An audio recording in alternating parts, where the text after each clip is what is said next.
धृतराष्ट्र, पांडु व विदुर तीनों बच्चों को गुरु बनकर शिक्षा दी।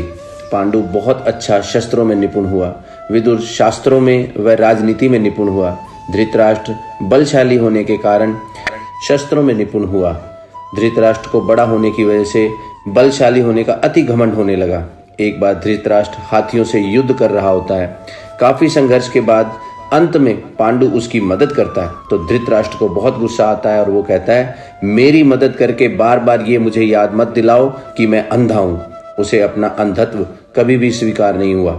आत्मविश्वास और अति आत्मविश्वास में रेशम के पतले से धागे जितना अंतर होता है और धृतराष्ट्र को अपने आप से अति से भी ज्यादा आत्मविश्वास था, जो धीरे धीरे अहंकार में बदलता जा रहा था। तो वो सदा राजा बनने के सपने देखने लगा। बिना आंखों के भी सटीक निशाना लगा लेता था। सिंहासन तक कदमों को गिन कर पहुंचने का रोज अभ्यास करता था, क्योंकि लगन थी राजा बनने की। अकेले में खुद से राजा बनने की बातें खुद से किया करता था।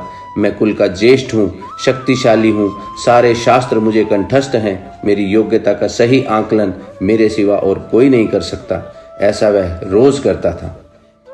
निष्कर्ष व सीख, ये था चौथा कारण और किरदार धृतराष्ट्र। ये थी कुरुवंश की नींव की सबसे टेढ़ी ईंट, बड़े मोह की और अहंकारी आत्मविश्वास की टेढ़ी ईंट, जिस पर पूरे कुरुवंश की इमारत को खड़ा होना था। आत्मविश्वास और अहंकार में एक छोटे से पतले से धागे जितना अंतर होता है। मैं कर सकता हूँ, ये आत्मविश्वास है, और सिर्फ मैं ही कर सकता हूँ, ये अहंकारी आत्मविश्वास है। तो धृतराष्ट्र को भी यह अहंकारी आत्मविश्वास हो गया था कि मैं इतना बलशाली हूँ, चाहे मेरा अंधत्व मेरे इस बीच में आड़े आए, लेकिन मुझे इस शासन को करना ही है, राजा मुझे ही बनना है। तो ऐसा अहंकार, इस अहंकार की टेढ़ी ईंट ने नींव रख दी थी इस युद्ध की। गांधारी का डर व समर्पण।